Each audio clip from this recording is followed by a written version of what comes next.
राजस्थान के जैसलमेर में बोरिंग के दौरान रेगिस्तान से पानी की धार ऐसी फूटी कि लोग दहशत में आ गए।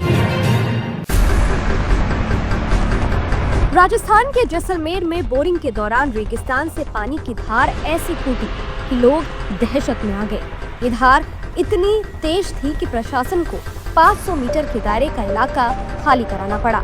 हालांकि पूरे 3 दिन बाद पानी का प्रवाह सोमवार की सुबह थम गया। इसके बाद जिला प्रशासन और ग्रामीणों ने राहत की सांस ली। पानी की धार फूटने के बाद सोशल मीडिया पर ये दावा किया गया कि जिस जगह पानी की धार फूटी है वहां से प्राचीन सरस्वती नदी गुजरती थी। दावा तो ये भी किया गया कि पानी की धार और कुछ नहीं बल्कि सरस्वती नदी ही है। ये पूरा मामला क्या है, एक्सपर्ट्स ने इस पर क्या कुछ कहा है, इस वीडियो में जानेंगे। दरअसल 28 दिसंबर की सुबह करीब 10 बजे की ये घटना है। जैसलमेर के मोहनगढ़ स्थित चक 27 बीडी के 30 माइनर के पास मोहनगढ़ के भाजपा नगर मंडल अध्यक्ष विक्रम सिंह के खेत में बोरवेल की खुदाई की जा रही थी। करीब 850 फीट खुदाई के बाद अचानक तेज प्रेशर के साथ पानी निकलने लगा। पानी की धार जमीन से 4 फीट तक ऊपर उठती रही।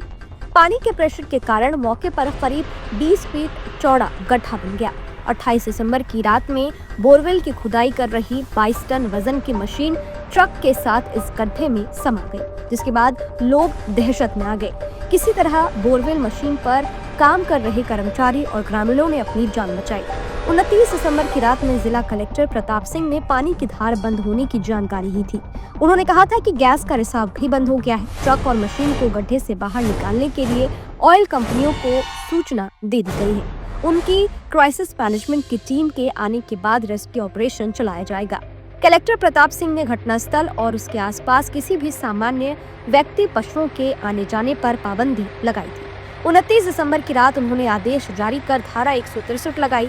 इस आदेश में कलेक्टर ने कहा कि इस तरह के हालात में आमजन की सुरक्षा को खतरा हो सकता है, इसलिए मंडी के 27 बीडी के आसपास के क्षेत्र में आमजन के आने जाने पर प्रतिबंध लगाया गया।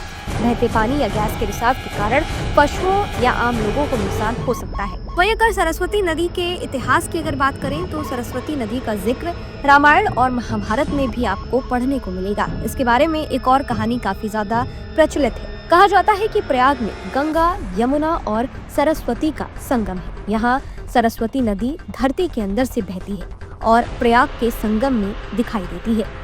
वैदिक सभ्यता में सरस्वती को ही सबसे बड़ी और मुख्य नदी माना गया है। इसरो द्वारा किए गए एक रिसर्च से पता चला है कि आज भी ये नदी हरियाणा, पंजाब और राजस्थान से होती हुई धरती के नीचे से बहती है। ये नदी इतनी विशाल थी कि पहाड़ों को तोड़ती हुई निकलती थी और मैदानों से होती हुई अरब सागर में जाकर विलीन हो जाती थी। हालांकि पानी की ये तेज धार सरस्वती नदी की धार थी या नहीं, इस बात की पुष्टि नहीं हो पाई है।